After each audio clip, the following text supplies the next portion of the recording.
A Long Island City author, illustrator, and artist has generated a lot of buzz with her award-winning children's books, winning over readers and critics alike. Roxie Munro lectures in museums, schools, conventions, and she teaches in workshops. Roxie joins us now in studio to tell us more about this wide range of work. Thanks so much for being here. Appreciate it. You have an interesting background in science, and now you're sort of incorporating that into your children's books. First of all, what inspired you to take that science background and to bring it into children's literature? Well, I mean, I'm fundamentally an artist and always have been, but in undergraduate school I did study chemistry as a minor, and to me, real life is stranger than fiction, you know. It's some of the critters that are in these books you couldn't imagine or you could barely make up. They're so wild. So I just find it quite fascinating. Fascinating on their own. Busy Builders is one of your books, and describe that this is these are insects and a spider that Right. that make their own dwellings, their own habitat, basically. Right, and because most bugs don't. I mean, we've heard the famous ones like the honeybee and the termite and that sort of the African termites, but most bugs just kind of wander around causing havoc. But in this book, well, here's the honeybee. So we have a big, huge spread, and then we have where they live. For instance, this is the an ant, and then you find its little where it lives.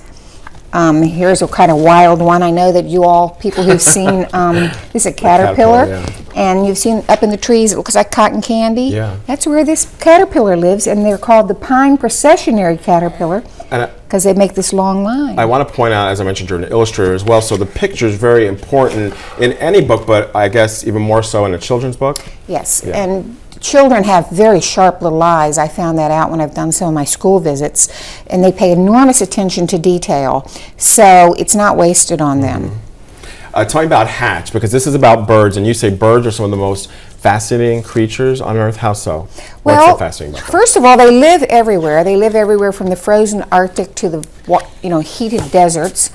There are pirate birds. They're scavengers. You know what that is.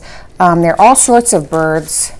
For instance, one of my favorite birds is the owl with their big eyes. They can swivel their head around, and they're actually raptors. They're actually rather aggressive and very, very strong. This one is like 2 feet tall, which is pretty big. And also everyone knows about the penguins and how the daddy penguin takes care of the babies. Roxie, tell me, what is it that you want, science, one of those areas where kids are not always interested, maybe perhaps especially girls, and trying to get girls more interested in science, that kind of thing. So what do you want kids to get out of these books or anything like this? Well, I want them to realize that things are accessible to them, and they're not really that complex.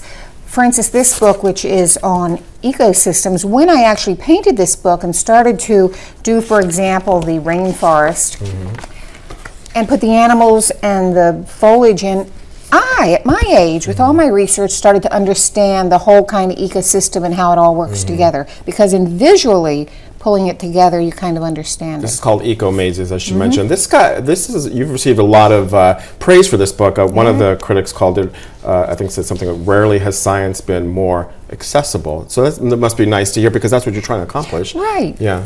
And also, by the way, in the back for older children, there are details and the maze. And also, by playing the maze, by making it a game, and these are guessing games, these other 2 books, because you have to guess what the animal is, it engages children a little bit more. It just doesn't...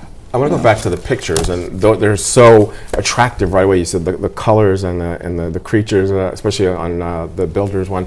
How do you go into that? What inspires you to? Do you write the story first and then go in with the pictures, or vice versa? Well, actually, I do a lot of research, and then I start doing sketches. And in my case, I actually do the pictures first. I'm actually having a show in Long Island City at Matted LIC on Vernon Boulevard, where some of the original works and prints from these books are shown. So you can see the actual physical piece. So you come up with the pictures first. Yes, sketches and pictures. And then I write, which is not the normal sequence. Normally you have a text or a manuscript, and then the artist does it. Well, fascinating stuff, wonderful books, and something that a lot of children can learn a lot from. Roxie Munro, appreciate your time. Thank you so much. Best of luck for the future. You can learn more about all of these wonderful books and everything that Roxie is working on by heading to this website. Very simple, roxiemunro.com. Stay with us, everyone. When we come back, we will introduce you to our Queen's People of the Week.